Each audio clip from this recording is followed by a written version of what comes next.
You're listening to the Apple Insider Podcast. I'm back. Welcome back. Well, this is of the Apple Insider Podcast. Forgive us here in the field. Dan, you're in Brooklyn. Yes. Actually, I'm in Manhattan right now, but yes, the event was in Brooklyn.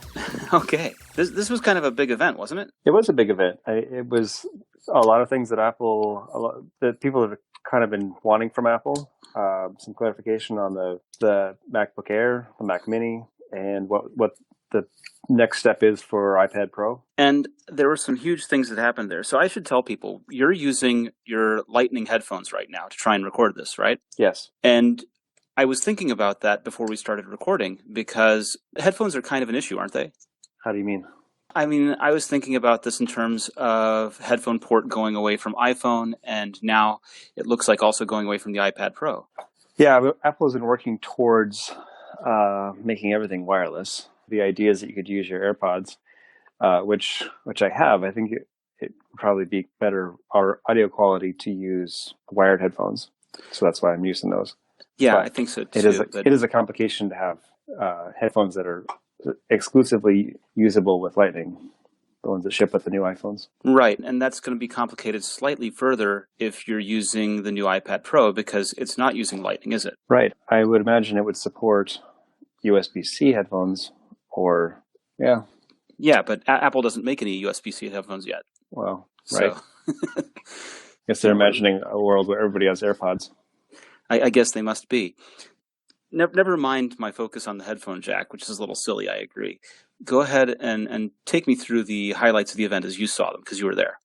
The first thing they did was introduce the Mac, and the two products that came out there with the MacBook Air, which I was kind of surprised. I thought the MacBook Air was just sort of put on ice, and Apple's answer to it was the new Retina MacBooks, which were light, so like super light and thin. And the whole point of the Air was to be light without necessarily having the same kind of performance you would get from a Pro. So back in the day when there was just Pro and Air, the idea was that the Air was the super light as Air version that you could put in an envelope, as Steve Jobs dramatically unveiled. And the Pro was for people who are wanting to do something that the Air didn't really have the horsepower to do. And when they came out with the Retina MacBooks, which was, 2012, if my memory serves right, that was the new solution for a super light, thin notebook, the pair of Retina MacBooks that came out. The first machines to launch they called it the MacBook. And rather than being the cheap MacBook, the MacBook name used to mean the entry-level plastic laptop. They introduced it as the MacBook, and it was colloquially known as the Retina MacBook because it had a Retina display. And those machines were focused on being light and small. Actually, had the one that was very small. And then when the Pros came out, they used a similar kind of design, but were focused on being big enough to have faster processing. So what they're doing now with the Air, with the new MacBook Air, is kind of a middle tier product that is light and thin. It almost feels identical to the existing MacBook Air, but it has a Retina display and it has some connectivity that only the Pros have, notably the USB-C with support for Thunderbolt, which the light, thin MacBook or Retina MacBooks don't have. They just had USB-C. Yeah, so and they also get a whole lot of support for peripherals that the 12-inch MacBook couldn't support, like 5K displays. Right. I believe that's DisplayPort, but the reason why, one of the reasons why Apple said that Thunderbolt requires, why it wasn't on the Retina MacBooks, the earlier machines, was because they have a lower voltage in design inside. And so with MacBook Air, they not only put in a Retina display and gave it more horsepower to drive all those extra pixels, gave it faster processors, more RAM, and then also faster connectivity so that you can plug in the similar kind of display options that you have on a Pro model. So it's kind of a middle tier between the Retina MacBooks and the MacBook Pro. Yeah, and that, I guess I agreed with you. It sort of seems strange because the 13-inch MacBook Pro had gotten so thin that there was almost no, and so lightweight, it didn't seem like it was necessarily required, right? Yeah, I'm not sure if all of them are going to continue or if they're going to phase that out. I'm a longtime fan of the MacBook Air. I used to use the 11-inch model for years, and being able to have something with portability and that kind of horsepower is a big mover for me. And I think it must be for all the other fans that they cited in the presentation. Yeah, I've had a MacBook Pro too. I still have been using it. It's kind of a backup. It's now to the point where it can't. It's from 2011, I believe. It doesn't run Mojave. So that's had quite a long run of use. It's almost a decade old, but it wasn't really known as a fast machine. It was a very portable machine, and that's one of the criticisms that Apple's kind of general direction in notebooks has been with the Mac is, why is Apple making everything light and thin? We want it to be powerful and have lots of RAM. And when I talk to people who actually do work, obviously everybody wants things to be fast and have lots of RAM. But one of the main considerations that people who actually work on a mobile computer need is, especially if they're over 30, is you don't want your neck to hurt when you're carrying it around. Portability is extremely important. Having it light and thin makes a huge difference in how much you can carry something around. And I've traveled extensively with a lot of machines, including that huge 17-inch MacBook from back in the day, and it just makes such a huge difference to have a light, thin machine. So that's, Apple's decisions are largely based on what sells. They're not just like throwing things at a dartboard or just picking things out like a crazy queen. They are choosing to sell things that people want to buy. Yeah. And the MacBook Air was never the lowest power machine. It was always shipped with a Core i5 or a Core i7 that you could upgrade. Right. It had more power. I mean, it wasn't a low-end machine when it first came out. It was actually a fancy machine when it first came out. And then as they introduced new machines, it sort of kind of fell into this tier of being sort of the cheapest notebook option. And despite all the upgrades, it's still relatively inexpensive. I was thinking that they were going to raise the price more than they did, but it does have options that it starts to get expensive. Yeah, well, it originally debuted in like 2008, 2009. It was a very expensive machine. It was $1,699, $1,899, that kind of ballpark. And in its second generation was when it finally came down in price to being something closer to the $1,199, $1,299 range. And a big part of that was the all new architecture of being all SSD, which started out being extremely expensive. It's still quite expensive, but it's that the prices of solid state memory as opposed to a mechanical hard drive has radically come down. Yeah, so much so that pretty much every product today was an SSD product. Right, and it's almost difficult to boot a Mac off of a hard drive anymore. Once you get used to it, a fast machine, it's quite difficult to go back to the day when everything from launching to opening up a file browser or anything, it just takes a long time. It seems to take a long time, Yeah, we've become spoiled, haven't we? Right. I mean, that's what technology does, is it constantly kind of spoils us. But well, so tell me about the other Mac, the one that I've been waiting for so many years. That'd be the Mac Mini. I love the Mac Mini. And I remember when it was first introduced as a G4 Mac Mini. And the point was that you could bring your own keyboard, video, and mouse and have the most affordable Mac ever. That's how it seemed to start life. It's changed a little bit since then. Right. That was the phrase that Steve Jobs uses, the BYOKDM, bring your own keyboard. And the idea was, I mean, the way it was pitched when it first came out was that there's all these PCs out there. How are we going to get people to move from a PC to a mouse? We'll make it easy by just having a box that you throw in place of the PC, and your USB keyboard and various devices will just plug into it. And now you'll have a Mac. And there are people that appealed to, but it wasn't a barn burner. I mean, it wasn't a huge product that moved Macs on a tremendous scale. And I think there's similarities between that and the Xserve, that Apple is saying, hey, you have rack-mounted servers, replace them with a rack-mounted Mac. That neither of those initiatives worked very well.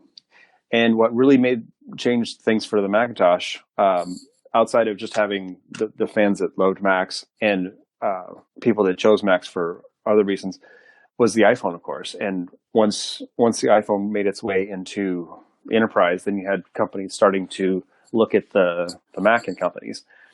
And that's been what's really helped push things, not only enterprise adoption, but also people being familiar with the iPhone and saying, this is such a great product. My next computer is also going to be from Apple. So I think iOS really drove the expansion of Macs in the way that the BYOKDM thing didn't. However, there are people that have liked the idea of a Mac, both for having kind of just a simple computer setup, and also one of the things that Tim Cook showed during the presentation was that there's these companies that run server farms of Macs, and that's always seemed kind of like somewhat impractical to me, but it apparently works well, especially for people that need to host Mac software or a service. The other thing that Apple showed at the event, they put a lot of emphasis on it with iMacs in the hands-on area, was not just showing, here's something that people can use as a computer, but showing a stack of them they now have faster connectivity options. You can buy it with 10 gigabit Ethernet, which when you put that on a network, you have the ability to offload tasks, whether you're a developer running Xcode or a videographer running Final Cut or a musician running Logic. You can basically identify a series of tasks and offload them to computers on your network, and they can be working on those tasks, whether it's compiling code or transcoding video or whatever. You can go back to doing what you're doing on your computer, and you're offloading it to these other hosts. So that's one of the kind of interesting applications that they portrayed for the Mac Mini, as opposed to being something that everyone's going to go out and just swap out their PC for. Right, and it's not just offloading one task to one Mac Mini, for example. It's that they can act in concert. So you can have multiple machines working on rendering something, or multiple machines working on building an application and compiling it, or on compressing and transcoding video using all of the processors across all of the Mac Minis. Right. And 10 gigabit Ethernet is required for that because networking and storage are basically the two bottlenecks. And with SSD, one bottleneck goes away. So networking is the last one. And the options, so if you want to get those options, if you want to get a fast SSD or a larger SSD, if you want to get 10 gigabit Ethernet and a fast processor, those are all things you have to buy when you buy the machine, because none of those things are upgradable. The one thing that is upgradable is RAM. It has RAM cards that I believe none of the recent Mac Minis had that, isn't it? Okay. For the longest time. I guess even the iMacs, and of course the new notebooks and stuff, but it's just getting so thin that they've made it.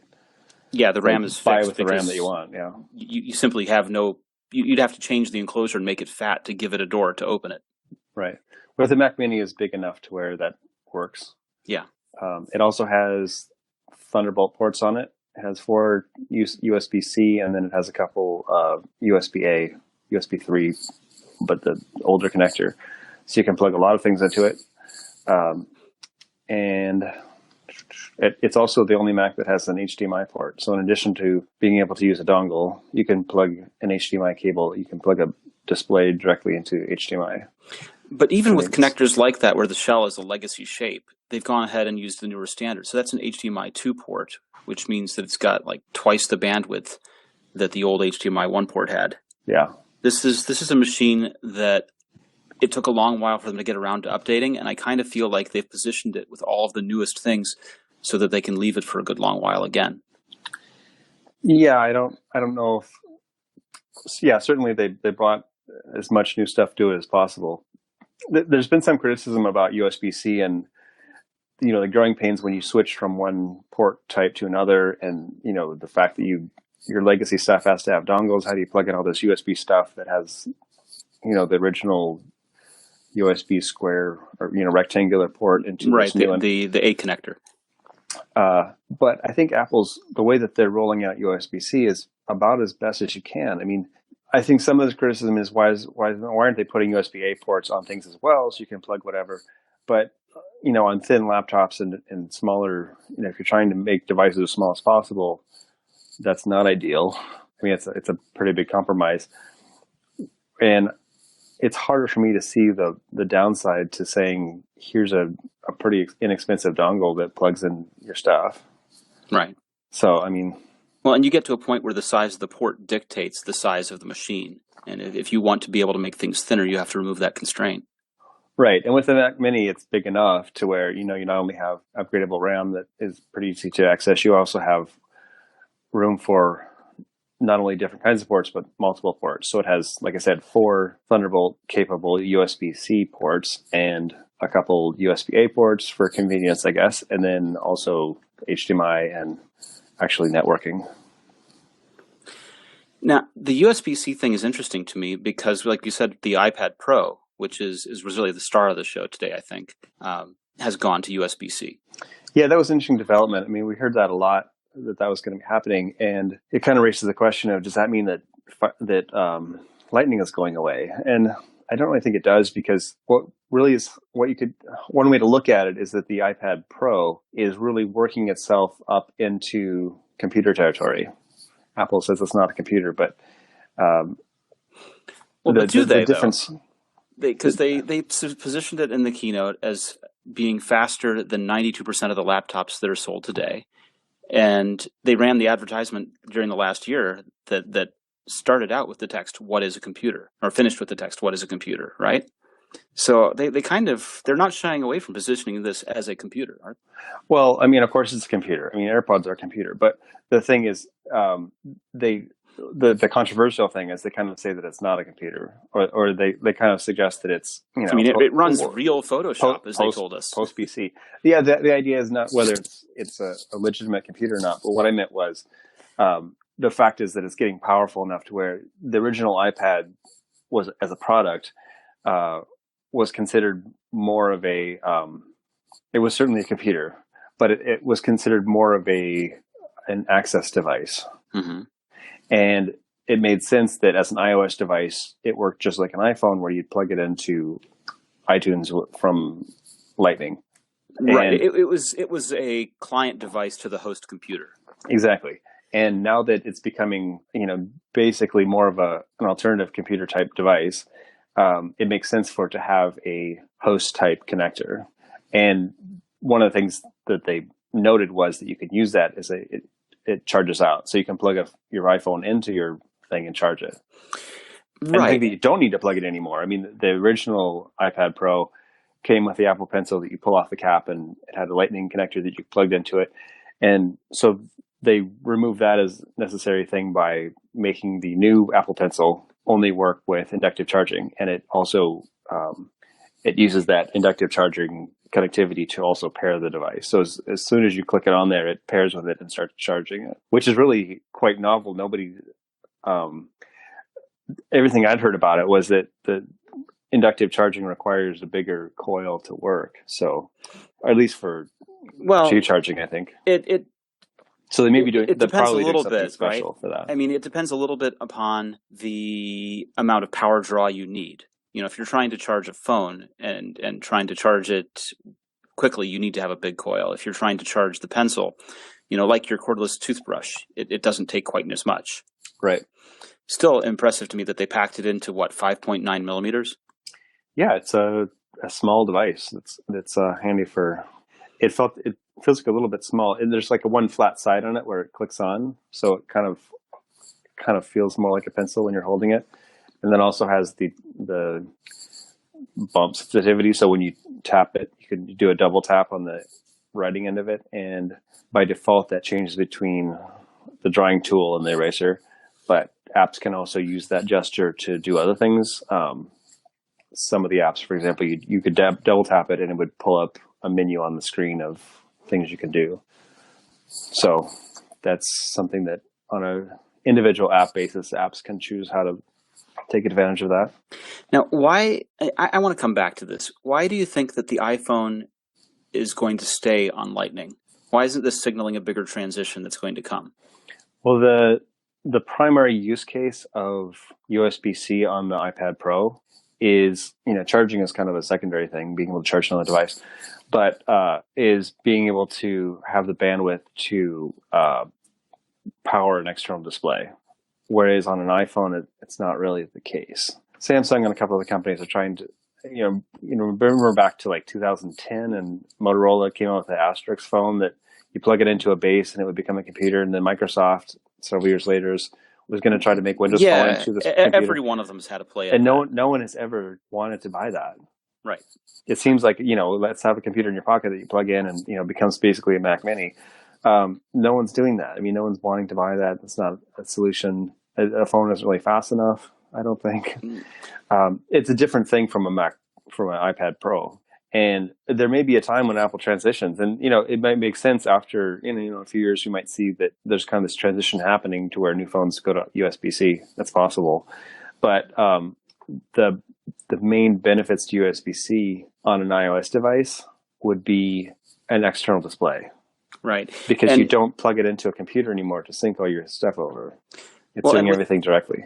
True, but with the iPhone, I've always bought the HDMI adapter that they sell for the thing. I've always had the adapter so that I could present or display from the iPhone. And it does generally work better than AirPlay. I mean, AirPlay is great when it works, but there's complication if you're trying to use somebody else's Wi-Fi, and can be delays. Yeah, it's not always the most stable. And it simplifies the amount of cables and ports that they have to fool with, because the USB-C cable has a USB-C connector on both ends. So you don't have to worry about which end to plug in where. And you don't have to worry about orientation the same way you don't have to worry about orientation with Lightning. So it would simplify a bunch if they did move all of the devices over to it. I mean, the other benefits to USB-C that you see on a Macintosh are that it's fast for plugging into a hard drive, but iOS devices don't really support a file system on a hard drive like that. And the other advantages, back in the day when we used to sync all your stuff to a computer, then it would have been useful for that, but we don't really do that anymore. When you're setting up something new, it's generally downloading it directly. Right. Well, we do connect SD cards to iPhones or to iPads, for example, to pull photos off of them or connect them to cameras.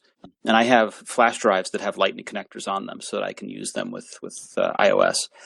So I kind of felt like with the Files app from Apple, we were sort of heading towards a future where iOS had a file system and could handle things like that. Yeah, I'm not sure if wireless will be an option as things get better. Or if we'll have another generation of connectors that if Lightning needs to be replaced before wireless becomes an option. Mm-hmm. Tell me about the hands-on area, because you actually got to go hands-on with these devices. Yeah, so they had the actual event in a theater next to the Apple Store, and then in a separate building, there's a big tower on the corner that has a kind of a grand lobby that they built out a hands-on area in. And so they had a bigger, longer table than usual.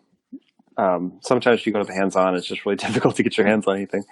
But they had tons of people in there. They had a lot of knowledgeable people answering questions and a lot of equipment to look at and get a sense of and take pictures of. Did they have external displays connected to any of the iPad Pros? Yeah. So they showed not only external display and how it works. And under iOS, it works different than on a Mac.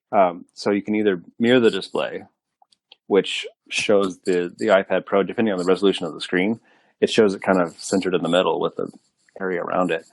When you have it mirrored, depending on, like I said, the resolution. So if you have a 4K display, your iPad is going to be floating in the middle of that. Right. And when you're in a specific app, for example, in addition to mirroring, apps can choose what to put out. It's kind of similar to AirPlay, where the application is deciding what to put out there. It doesn't have to put out exactly as a secondary display, right? Right. So on the Mac, when you plug in a monitor, you get an expansion of your desktop, and that's not really how iOS works. So, for example, one of the examples I showed was iMovie. So when you're editing your iMovie, you can have on your display a bigger version of what you're seeing on the iPad screen, or you can go into the sort of external monitor mode where it's showing you the actual video that you're editing. So you can see in real time what it looks like. Right, so you have your editing tools on the iPad and the preview area on the display. Right. And other applications can choose to do the same kind of thing of like putting whatever on an external display that makes sense. And if you're in Photos, for example, and you are playing a full quality, 4K video, it plays on the screen in full resolution over USB-C. It's using DisplayPort over USB-C. It's kind of wild that it has enough horsepower to do that, though, because a 4K display is nothing to sneeze at. Yeah, they put pretty beefy GPUs on it. It's their internal GPU in the X version of the used in the iPad Pros, the X version of the A chips that Apple's been developing. So the A12 Bionic X, I guess, A12X Bionic. The other thing that they showed was you can plug in a camera into the device, like the camera kit, but the camera can also plug into the hub on the display, and you can also be charging your phone, whatever. But I mean, I guess most monitors would have powered USB. Right, that's just a virtue of the USB-C port and the display is acting as the hub, right? Right. Now, what about all of the USB-C accessories for Macs? Do you think we can use those? They add hubs that have more ports, and they have card readers and things like that, and the ability to pass through charge through those kind of things. I'm not sure how the charge through works exactly. I asked a couple of questions to the people there, and there were some that we didn't have exact answers to. I even asked about, besides they were showing the folio, the cover that you can flip it up and either have it sort of at an angle that makes sense in your lap, or you can put it on your desk.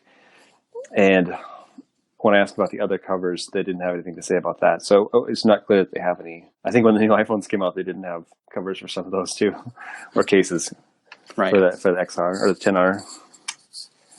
And so there's a couple things that they're still working on or not focused on immediately, but the new iPad Pros look incredible. They're really nice. It kind of reminds me of the iPhone 4, and they had the squared edges, and they're just really nice. But they also have the corners that are rounded that are similar to the iPhone 10. There's more of a bezel around it, but it has that kind of perfect radius on the corners that just looks beautiful. And it doesn't have a specific orientation. So you can hold it sideways, and the Face ID works from any way you're holding it. So whether the camera's at the top or the bottom or right or the left, it did a really rapid job of logging in no matter how you're holding it. You don't have to hold it in a specific way, which was kind of an issue when the iPhone 10 first came out. You had to be holding it straight up and down to get it to unlock.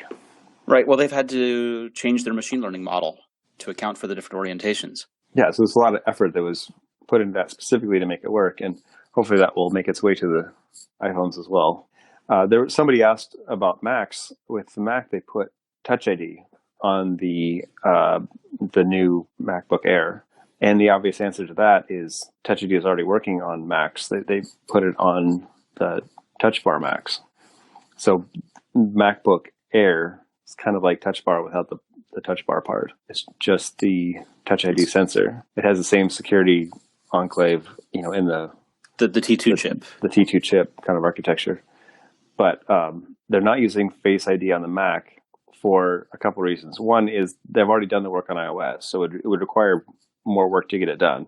Secondly, there's not the same silicon on Macs that needs to get done. Where they do have the enclave silicon ready, but the machine learning part they don't have, or the neural engine. Mm-hmm. And then the other thing you think about is Apple sells something like 200 million iPhones and 50 million iPads a year, and Macs are 20 to 25 million. And of those, only a fraction would be MacBook Airs. So, I mean, Apple's solutions are going towards what's going to recoup the investment fastest. Well, I think everything just requires how it work. You can put into something. I mean, it's also about use case and the environment that you use these things in, right? If you're paying at a payment terminal in a shop, Face ID makes tons of sense. If you're sitting at home at your desk, you can just as easily put your thumb down and it's fine, right? Yeah, I mean, Touch ID works pretty well for computers. There are other features related to Face ID and the camera that it uses and stuff that may make it to the Mac eventually if they drill the price down enough. But yeah, it's not as compelling. And it's possible that the same kind of continuity camera that brought taking a picture or taking a scan really simply on your phone and putting it on the Mac, they may make a similar system that takes advantage of the advanced phone on the advanced camera on your phone, including Touch ID or including Face ID cameras, and use that to wirelessly kind of bring those features to the Mac. Probably not for login, but for, other kind of imaging features and things like that. Like Animoji kind of thing, continuity Animoji. Perhaps. I mean, now that I think about it, it's probably not making it's becoming less compelling as I talk.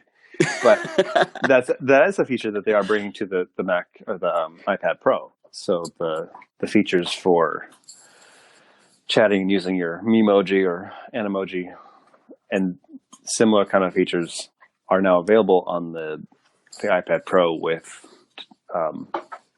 Face ID because it uses the same camera. It is pretty impressive that Apple just came out with Face ID a year ago. It doesn't seem like that. It seems like a long time ago. Yeah, we've been hassling about it for a year now. But it came out last year. It's now on all the new phones that they released, and it's on the iPad Pro. So that's pretty aggressive rollout of new technology. One of the things Apple is really good at is making those transitions quickly.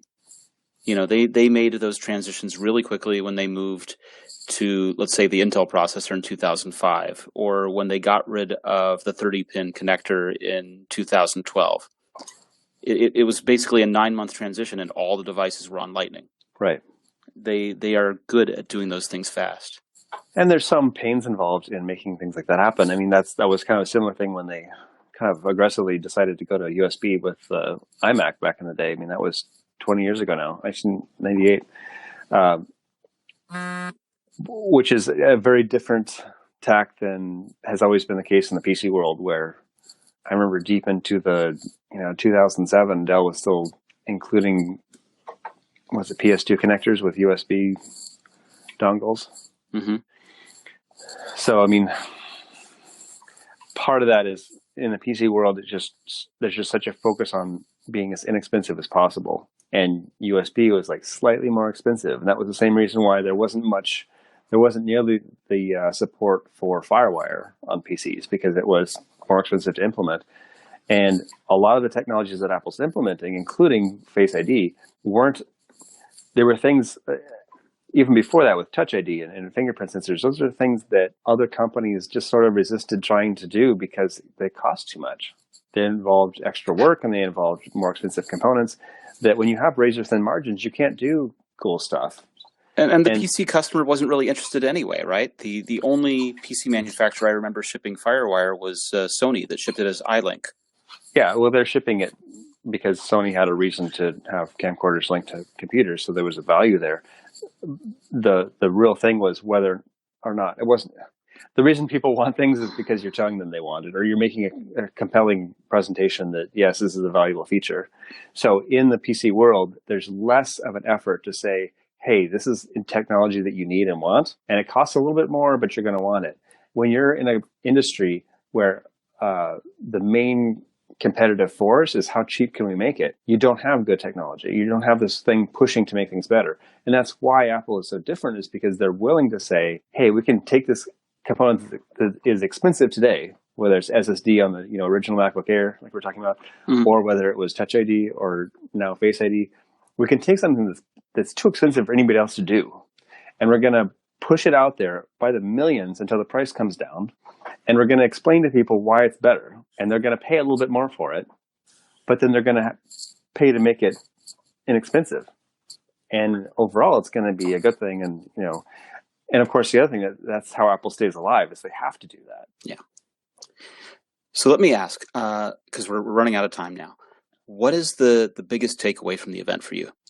The biggest takeaway, kind of just the direction that Apple's moving with their hardware. And one of the things that's really been jumping out to me is silicon. Of all the things Apple's doing, one of the most incredible things is their custom silicon. And the chips that they're putting in, if you look at the graphics on the new iPad Pros, it's incredible. And they're talking about like it's the Xbox in the super 90% smaller frame. That's incredible. And so it's amazing in graphics. It's amazing in machine learning and the neural net stuff that they're putting in it. The just generally fast CPUs. There's a whole bunch of other stuff on the chip, the main system on a chip, whether it's the SSD controller or the advanced codecs compression, hardware compression of video. All those things, they're taking, it's basically software and making it run in hardware really fast. And that's just making a lot of things possible that were not possible before. And that's something that other companies are having a hard time competing against, because it's hard to commodify that level of new technology. And for quite a long time now, we've been seeing smartphones. It used to be that Android smartphones had chips that were, at least as good, if not better in many respects, than Apple's iPhones. I mean, Apple had other things that were competitive, but there was a time when it was clear that, Qualcomm and Texas Instruments and NVIDIA and whoever were at least making the claims that they had a pretty significant lead, and that Android was going to take advantage of that, or, the Zoom before that, or whatever hardware.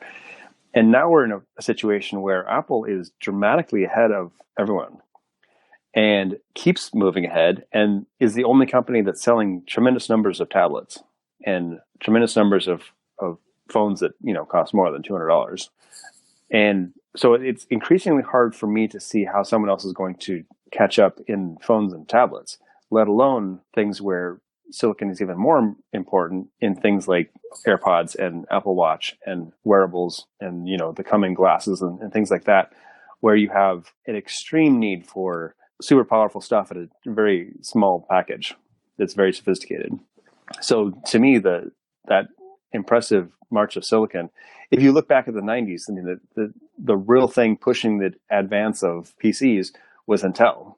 Intel kept making chips that every year were just dramatically faster than the last year. And that was something that everybody else just couldn't keep up with. Apple wasn't selling enough Macs to have the same kind of economies of scale. And now the thing has turned around to where Apple's making its own silicon and it's selling all the things that make money. And how is anybody else going to rush in and make stuff that is on the same level? So that to me was kind of like the biggest takeaway. But there's a lot of other things. The way that they're implementing this technology that they're building in silicon is also, of course, impressive. Definitely. Well, that's all the time we should have today. We're just running up against the clock here. We're going to be back with our normal podcast on Friday, where we'll talk more about this. Thank you so much, Dan. I really appreciate you being available for this. Yeah, thanks for having me. And we should say, if people have any questions about the new products, the things we can send to Apple and get answers. So if you have any questions, let us know.